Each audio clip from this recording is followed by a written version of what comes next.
mereka. Kenapa saya tahu? Karena saya anak angkatnya Habib. Saya muhibbin kelas berat. Rotib apa yang tidak saya baca? Rotib Al-Haddad, Al-Attos, Al-Bar, Al-Idrus, Wirdul Latif, apa yang tidak saya baca? Saya punya kitab Sabilul Muhtadin karena Abdullah bin Ali bin siapa ya? Itu Al-Attos, itu kitab Sabilul Muhtadin, kitab khusus wiridnya para habaib. Saya dulu baca. Jadi jangan tanyakan kemuhibinan saya. Ini saya buka ya. Saya buka data ini langsung dari Ketua Nakoba Ansab Awiyah Tis'ah tentang hasil tes DNA salah satu keluarga Wali Songo. Ini isinya. Mana tadi? Hasil tes keluarga DNA Wali Songo. Yang pertama melalui HISEK J1, melalui Ancestry Inggris J1, 2 and 3 Jermani J1, Inavis Mabes Polri J1, Rumah Sakit Internasional Singapura J1, Expert DNA Dubai J1, Expert DNA tes Brunei J1. Kalau keluarga Wali Songo telah terbukti haplogrup DNA-nya J1 dan ada SNP single nucleotide polymorphism keluarga Nabi Ahlul Bait Nabi, mana sekarang Pak Alwi? Orang kalau benar Pak, tidak banyak mulut, tidak banyak cincong, mudah pembuktiannya. Hei, kamu katanya punya mobil, punya? Mana mobilnya? Ini ada suratnya, STNK-nya ada, BPKB-nya ada. Bayar pajak? Bayar. Itu kalau orang benar punya mobil. Tapi kalau nggak punya mobil, gaya-gaya pada tetangganya, kamu ada mobil, bulet jawabannya. Ya seperti itu, Yahudi ini.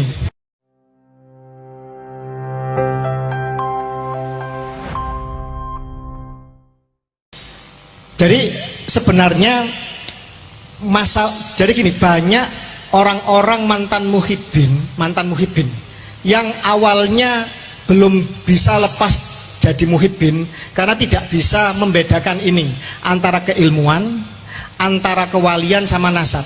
Ada nggak Pak Alwi yang berilmu? Ada, banyak, ya kan? Kitabnya banyak nggak? Kitabnya sedikit ya. Kemudian ini jujur, mari dibandingkan dengan Kiai Imad aja, berapa Kiai Imad dengan Syekh Nawawi Al-Bantani, nah itu jauh lah dengan ulama-ulama Nusantara. Terus kemudian yang kedua, ada nggak Pak Alwi yang jadi waliullah? Saya yakin ada. Pertanyaannya, ketika bicara nasab, bisa nggak seseorang berusaha untuk bernasab berbeda? Tidak bisa. Nasab itu adalah given, adalah takdir, adalah destiny atau takdir yang kita tidak bisa merubahnya. Kita tidak bisa memilih dilahirkan dari bapak siapa, dari rahim siapa. Dan inilah titik poin yang akan kita kupas itu, yang akan kita bedah itu. Saya tadi ada mengatakan bagaimana dengan Habib Umar Muthohar, bagaimana dengan Habib Syekh dan lain-lain. Saya tidak akan menyebut nama-nama yang Anda masih cinta karena urusan hati susah ya. Saya suruh Anda bercerai dengan istri jenengan yang masih dicintai, wah pasti jenengan tempelengi saya. Jadi gitu. Jadi saya juga mencintai seorang Habib dan akan saya cintai sampai akhir hayat saya. Dia adalah orang tua angkat saya, Abul Husain bin Muhammad bin Alwi bin Hasan bin Toha bin Muhsin bin Alwi bin Segaf Asegaf. Insya Allah kalau beliau melihat ini, beliau pernah mengatakan saya akan mencintai saya dunia akhirat, dan saya pun akan mencintai antum ya Habib, orang tua angkat saya. Tetapi ketika kita bicara mengenai masalah pelurusan nasab Nabi di Nusantara ini, di dunia ini adalah kewajiban fardu ain. Bedakan urusan persahabatan, bedakan urusan kongsi gang, bedakan urusan guru dan murid. Ini masalah kesucian dari Nabi Muhammad Shallallahu Alaihi Wasallam, di mana kita bersumpah setia asyhadu alla ilaha illallah wa asyhadu anna Muhammadar Rasulullah.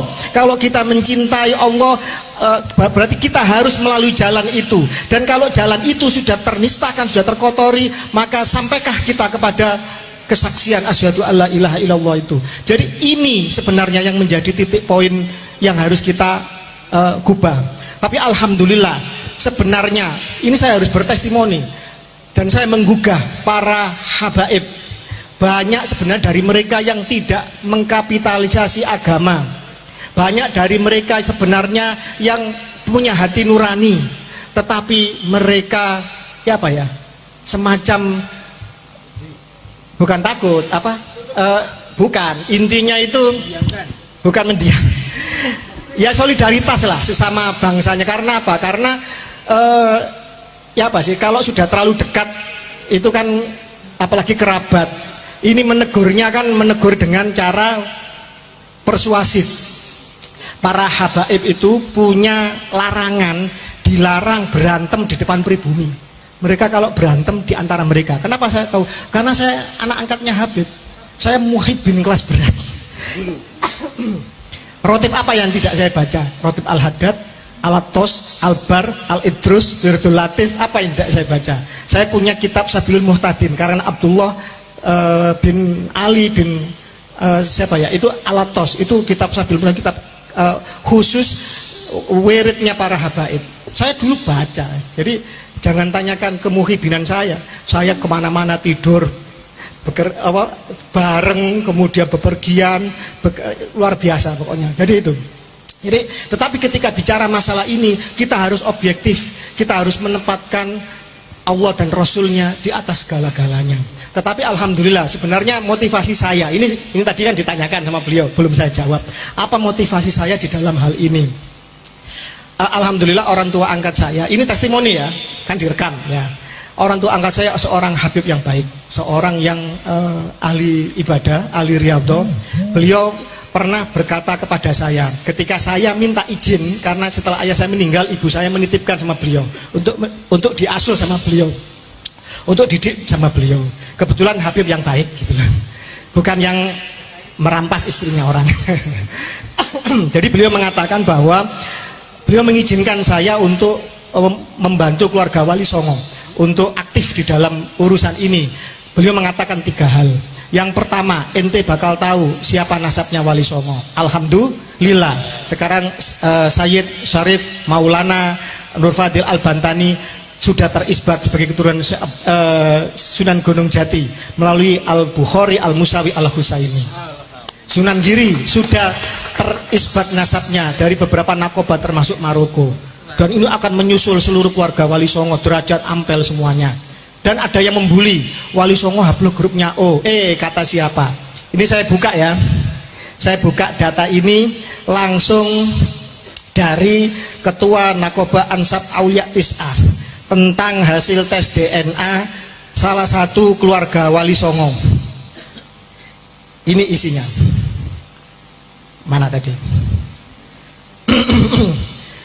Hasil tes keluarga DNA Wali Songo. Yang pertama melalui Yisek J1, melalui Ancestry Inggris J1, 2 and 3 Jermani J1, Inavis Mabes Polri J1, Rumah Sakit Internasional Singapura J1, Expert DNA Dubai J1, Expert DNA tes Brunei J1. Kalau keluarga Wali Songo telah terbukti haplogrup DNA-nya J1 dan ada SNP single nukleotida polimorfisme keluarga Nabi Alul Bait Nabi, mana sekarang Pak Alwi? Orang kalau benar Pak, tidak banyak mulut, tidak banyak cincong, mudah pembuktiannya. Hei, kamu katanya punya mobil, punya mana mobilnya? Ini ada suratnya, STNK-nya ada, BPKB-nya ada. Bayar pajak, bayar. Itu kalau orang benar punya mobil. Tapi kalau nggak punya mobil, gaya-gaya pada tetangganya, kamu ada mobil, bulet jawabannya.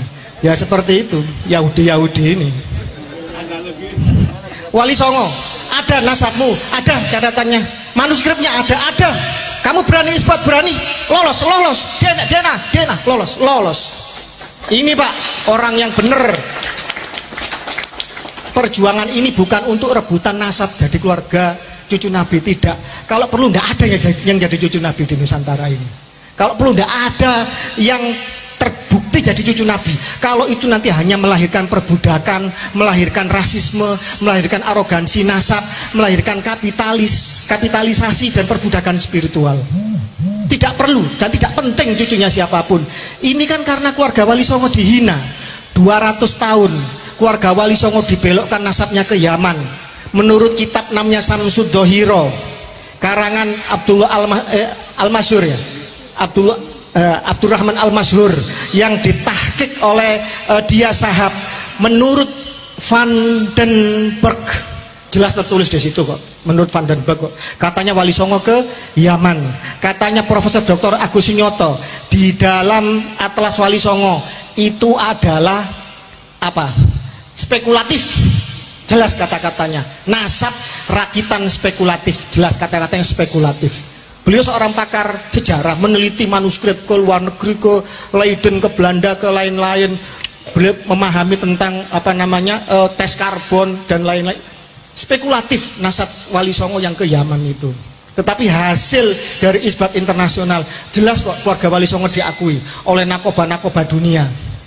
Pertanyaannya, hei Ba Alwi Yaman yang mengaku cucu Nabi, yang menyombongkan sebagai cucu Nabi, yang menjual nasabmu untuk memakan darah dan keringatnya dan hartanya pribumi Nusantara. Mana tes DNA-mu? Mana susunan nasabmu? Mana isbat internasionalmu? Kosong. Apakah masih kita percaya mereka sebagai cucu Nabi? Tidak. Jelas, orang benar itu jawabnya tegas. Kalau orang salah bulet, mertuanya ngomong kita harus tes DNA, mertuanya haram tes DNA. Nah ini mertua sama mantu kok bulet ini ya kan, mungkin menantu durhaka ini. Jadi itu jawabannya. Jadi terkait masalah Anda jadi muhibin atau mbak itu beda urusan. Tetapi dalam narasi ini kita harus tegas. Jadi gini, antara habaib yang kasar maupun yang halus kita anggap sama dulu. Selama mereka menarasikan dirinya sebagai cucu Nabi, wajib kita mempertanyakannya. Siapapun dia, guru, misalkan guru kita pun, apakah saya tanya, apakah guru Anda maksum, terjaga dari noda dan dosa? Guru kita tidak maksum, mungkin salah. Pertanyaannya, bukankah Mbah Hasyim As'ari, Mbah Mun dan lain-lain, mereka kan selalu menjual itu. Kiai-kiai sesepuh kita dikatakan mengakui mereka sebagai muhibbin. Pertanyaannya sekali lagi saya katakan, apa sebutan mereka untuk kiai-kiai kita? Ahwal dan ajam. Apa ahwal itu? Katanya paman saudara dari ibu. Sebenarnya itu plesetan dari anjing. Honden and verboden apa? Anjing dan pribumi dilarang masuk. Itu adalah peribahasa yang ditetapkan oleh Belanda ketika segregasi kelas di zaman penjajahan. Ajam apa? Orang di luar bangsa Arab. Loh mereka loh yang bukan orang Arab, orang Kaukasus. Mereka itu orang Bani Khazar. Saya sudah menulis, coba dicari bahwa mereka adalah keturunan dari Khazar. Tes DNA mereka membuktikan itu. Situs DNA Yahudi membuktikan itu. Kemudian mereka menyebar ke semua bangsa. Mereka menjadi Yahudi Sephardic, Yahudi Askenazik, menjadi Yahudi Kaifen, Bene, Koji, Igbo, Alfa. Dan mereka datang ke Indonesia dibawa oleh siapa? Kitab Al-Istizada karangan Alwi, ya, Muhsin bin Ali bin Abdurrahman bin Ubaidillah, cucu dari Mufti Tarim pada zaman itu, Abdurrahman bin Ubaidillah. Itu jelas-jelas mengatakan mereka 100% diangkut oleh Belanda. Bahkan mereka sangat tamak, sangat serakah, dan bahkan kemudian disayangkan oleh para ulama-ulama Hadramut sendiri. Ini yang nulis Pak Alwi sendiri ini, bahwa mereka menyayangkan kenapa kok mau bekerja kepada penjajah kafir harbi yang menjajah negeri muslim. Bahkan kemudian mereka mau menyuap ulama-ulama Tarim supaya melegalkan pernikahan rasisme atas dasar kafaah, bahwa perempuan-perempuan mereka haram, hukumnya zina, dikawin oleh di luar mereka, termasuk Baraja. Mana Baraja? Termasuk golongan Al-Irsyad. Padahal Baraja, Al-Katiri, At-Tamimi ini adalah asli Bani Quraisy keturunan Ismail. Tetapi ketika mereka datang ke Nusantara, mereka disuruh untuk mencium tangannya orang-orang Yahudi yang ngaku cucu Nabi ini. Pak, ini penipuan 200 tahun. Mohon maaf, tidak hanya Indonesia yang pernah mengalami seperti ini. Orang-orang Khazar mengaku sebagai cucu Nabi. Mereka membuat dinasti Fatimiyah. Rajanya bernama Ubaidillah Al-Habib. Itu suka menyodomi orang di tengah pasar. Baca kitab sejarahnya Larry Gornik dari Koinuko, seorang Yahudi yang pernah diusir kabilahnya Nabi Muhammad. Dia harus seorang sejarawan dan seorang matematikawan. Baca dinasti Fatimiyah, bagaimana raja-rajanya, sultan-sultannya melakukan kebiadaban. Kemudian mereka menuhankan Ali, mereka merofido Syiah itu menjadi Syiah yang sangat-sangat menuhankan Ali. Mereka melencengkan ajaran Ahlul Bait Nabi menjadi ajaran yang sesat. Mereka juga menyusup di banyak negeri dan bangsa. Mohon maaf, King Richard Inggris haplogrupnya G, bapaknya Henry haplogrupnya I, ibunya putri Prancis. Kok bisa bapaknya I anaknya G? Ini mengobarkan perang salib ketiga. Bagaimana seorang Yuya, wazir agung Mesir, haplogrupnya G, dia kemudian menjadi wazir agung, menjadi mertuanya Fir'aun Amenhotep ketiga. Dia yang pertama kali mengangkat Fir'aun menjadi Tuhan, dan dia sendiri menjadi father of God. Anaknya nanti Anem dan Ai itu juga menjadi father of God. Nanti dia juga akan meracuni Fir'aun Tutankhamun, menyusup ke segala bangsa mereka.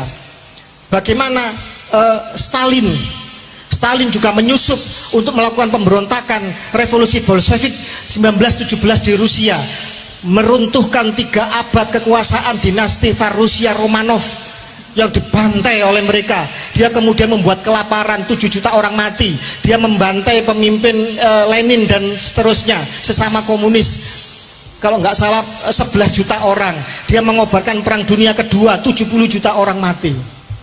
Bagaimana grup G yang lain, Al Capone, menjadi penjahat mafia Sisilia Italia. Jelas-jelas dia seorang Yahudi Italia. Dalam dirinya ada G, P303.